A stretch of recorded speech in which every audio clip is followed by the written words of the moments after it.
Well, here we are, and welcome once again to the Jack Russell cross stitch. Now then, I've had a tidy up and a clear out and a change around in my office, and I found my zapper, so I don't have to lean over to press any buttons anymore. I'm organised till I lose it the next time. Right, so I did a little bit at the weekend, only it appears that I haven't done it right because I have a lump. How on earth did that happen, I hear you say? Well, I'm not entirely sure, but I must have had a knot in it. But never mind, that's by the by, I can sort that later. I'll show you. Can you see? I don't know whether you can see, because I can't see when I'm showing you. Where's the camera? There. There's like a little lump there. I don't know where it's come from, so I'm going to try to get rid of it. Not from there. That's very peculiar. Very peculiar, Julia. I don't think it's in that row. I think it may be in the one below. That's definitely a strange one. I've never actually had that happen before when I've been sewing. Like I say, it must have had a knot in it. Oh, I haven't got me thing. Oh, well, not to worry. I haven't got me thingy on. I'm not very organised today. I've got my grandson staying, so I'm allowed to be a little bit disorganised. So I'm going to start another colour, and it's number 16, which is 819, isn't it? No. Is that number 15? Number 16. Right, so number 16 is 819, number 15 is 801, but it's telling me that that colour is number 16 and it isn't. Right, let us see what number 15 is. 801. This is what happens when you buy from China. Sorry any Chinese people, but they aren't always 100% accurate. I'm looking for number 801. Now I tidied all my threads up. I didn't put them into numerical order yet. I didn't get around to that. But I tidied them all up so they weren't in such a mess. And you know what it's going to be? It's going to be the very, very last one, isn't it? You know that, don't you? It's going to be the absolute last one. Totally was the last one. Right. Now 801 is like a rusty colour, and 819 is pink. Now when I look at the drawing, if I can find it, is it? It says 15. It's just a really, really bad 5. So this is what we want. Perfect. So I need my scissors and my needle, which I don't know what, there's my needle. And I'll get cracking. So what I was going to talk to you about today, I didn't know what to talk about today. I was totally stuck for ideas. By the way, I'm getting my hair done on Wednesday. It's a complete mess at the minute. It's lost all its curl, so it's getting repermed on Wednesday. So I'll be all like a curly girly on Wednesday afternoon. In 1986, I went to live in Tavistock in Devon. I'd gone on holiday with my cousin, which my mum didn't want me to do because she thought it was a bad, what's the word? Not example, that's not the right word. Oh well, my mum and dad thought she was a bad, whatever the word is. And they were probably right. Influence, that's the word, influence. So her mum and dad, my dad's sister and my uncle, they loved me and her to knock around together because I was a good influence, because I was a good girl. So she and I, well, she had this holiday booked to go with her boyfriend, and they had a bit of a falling out. Well, a serious, not a bit of a falling out, a serious falling out. So I went with her. Now, when we got there, it was a young and lively holiday, which was a bit like an 1830s holiday. Well, I didn't know what I was walking into. Oh, rough voice. And when we got there, in order to go on all the trips, you had to pay extra. So I'd taken my credit card with us, which didn't have a very high credit limit on it, and I paid for it on my credit card. But I knew if I'd paid for her on my credit card as well, I wouldn't have gotten the money back. So she had to get her mum to telex the money across because she didn't have money in her bank and she didn't have a credit card, so that she could go on the trips. So we went on the trips, and well, surprise, we both met people. So the one that I met, I got a bit serious about, and he was from Guildford, but he lived in Tavistock in Devon because he was in the Royal Marines. So I went to live down in Devon, and long story short, almost a year later, we got married. And I used to work in Plymouth city centre at a Vauxhall dealership. And probably my most hated job out of all the jobs I did, because it was credit controller, and I hate ringing people up. Absolutely hate it, especially when it's people I don't know. So I got this job as credit controller in this Vauxhall dealership. And I used to take this girl to work every day, and I used to pick her up and take her to work. I used to park in the car. I think I used to drop her on the hill, then park in the car park, pay to park in the car park, and then meet her later and drive her home.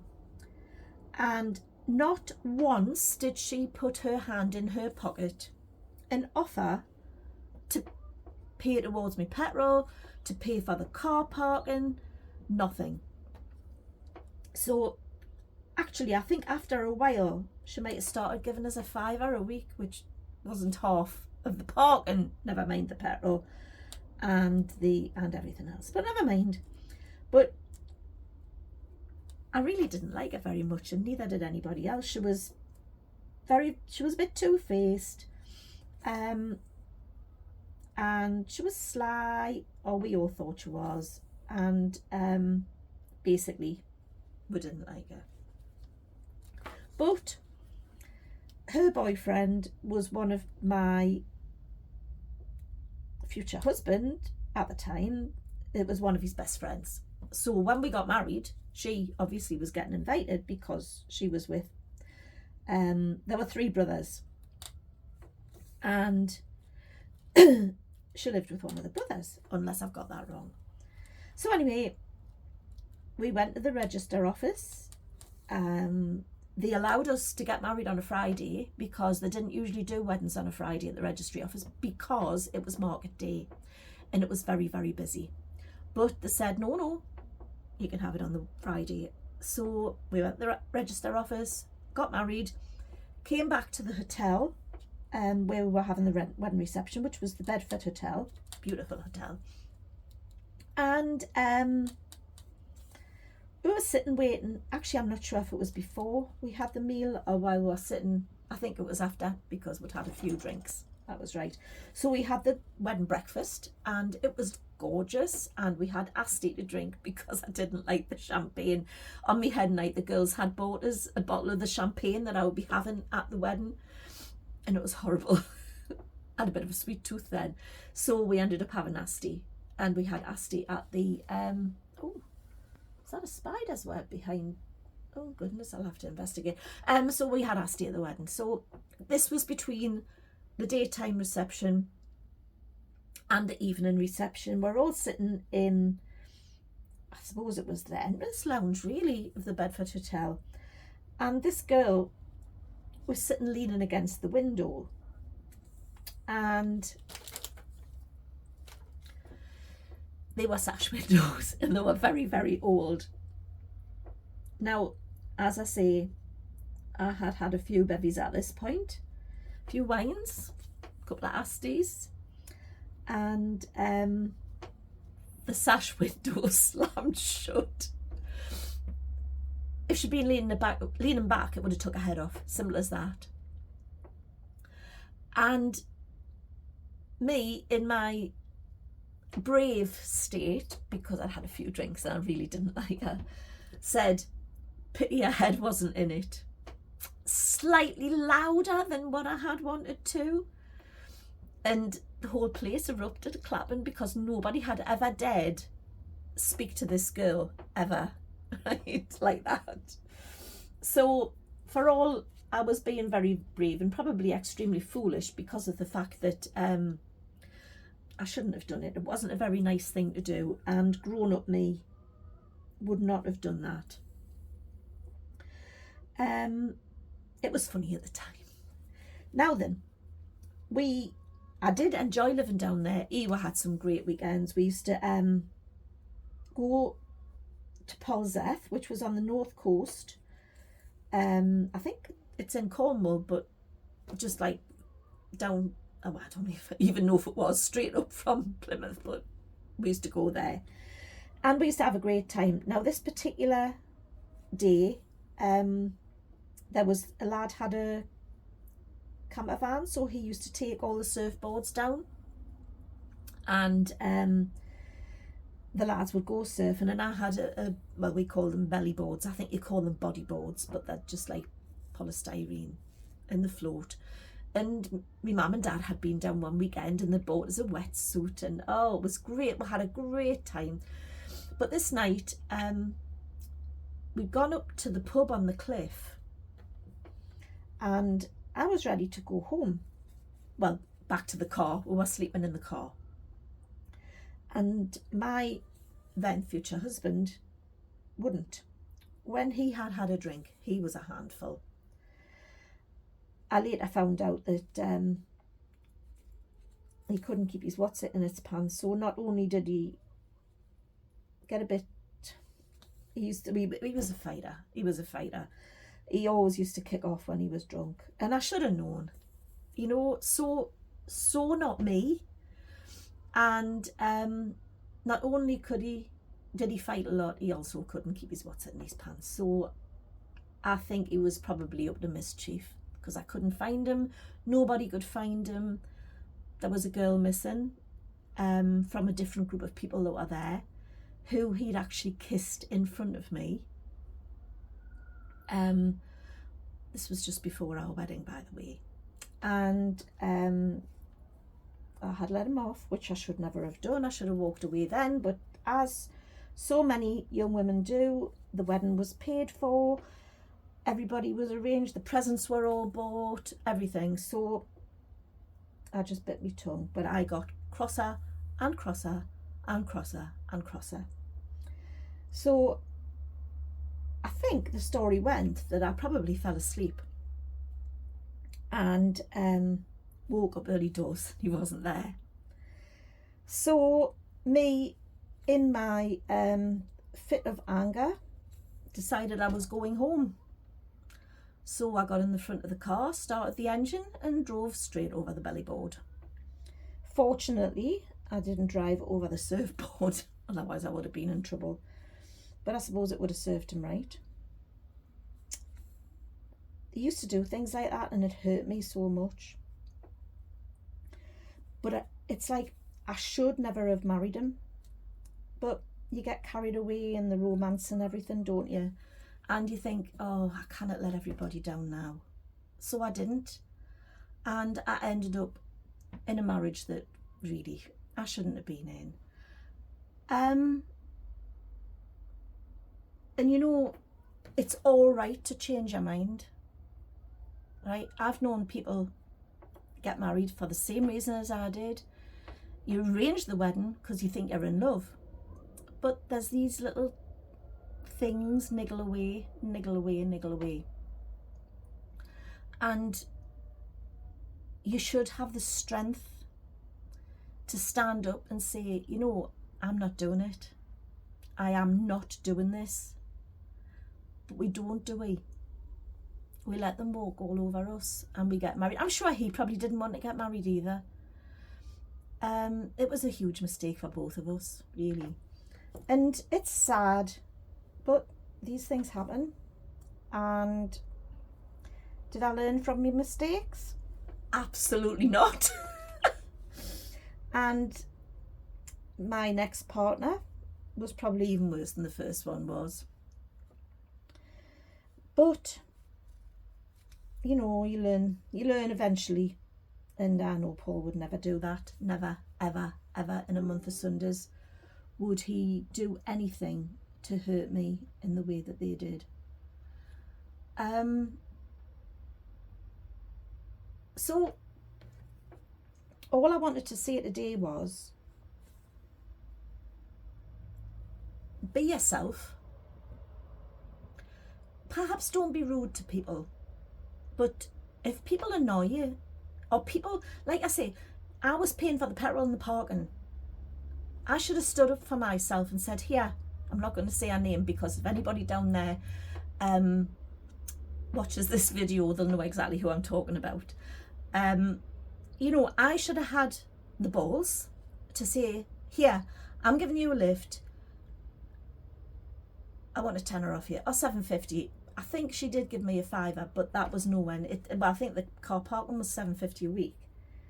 So stand up for yourself. Don't let them walk all over you. And that includes men and women. You don't have to do anything you do not want to do. You don't have to get married if you don't want to get married. You don't have to have a family if you don't want to have a family. But at the same time, you should be allowed to do the things that you want to do. Don't let anybody make you lose your friends. If anybody says, I don't want you going out, red flag. Or I don't want your friends coming around, red flag. I had a partner in my life, which I will not mention any names, but I wasn't allowed to go out. I wasn't allowed to have my friends round. It got to the stage where I wasn't even allowed to phone my friends. And I ended up being isolated. Now this is total control, coercive control, whatever you call it. It was control. I wasn't allowed to wear what I wanted to wear. My clothes had to be up to here and down to there, you know. And it took me a long time to get the confidence and the gumption to say this has got to end. It did. And I was so unhappy for such a long time. But I'm not in that place anymore. I'm with a man who loves me dearly, and I wouldn't swap him for the world. You know that. We've all got our faults. We all do. That's no for a start. But he's a lovely, lovely man. And don't settle for second best. Never settle for second best. And don't settle if you're second best. You deserve to be first choice, not last choice, not second choice. Oh, they couldn't have the first one, so they went with you. Don't let it happen. Be brave. It might hurt for a little while, but it won't be forever. Now, I'm just going to finish this piece of thread, because if you watch this series, you will know that I like to finish a piece of thread while I talk to you. So that this video has been a little bit shorter than what they often are. I usually waffle on for about half an hour, but this is so far, it's been just under 20 minutes. But I've said what I needed to say, and I hope that by saying what I've said, if there's one of you, one person today, or tomorrow, or the next day, or next month, or next year, or whenever, watches this and thinks, that's me. If I can help one person walk away before the hurt happens properly, then I'll be happy. So take care of yourselves, my lovely friends, my lovely YouTube people, people in my phone. Be good to yourself. Don't let the bastards grind you down. I like that saying. My mother would not approve of the bad language, but that's the thing of it. Don't let them grind you down. Don't let anybody make you be what you are not, because being someone you're not, just it's nobody deserves to be changed into someone they're not. And mind that goes for men as well, because we women like to try and change our men, but men don't change and neither should we. We shouldn't change for them. But anyway, I'm just about finished my piece of thread, so I shall bid you all a fond farewell, and I'll speak to you in the next video. Lovely to see you. And I've got me supper. And it didn't work, did it?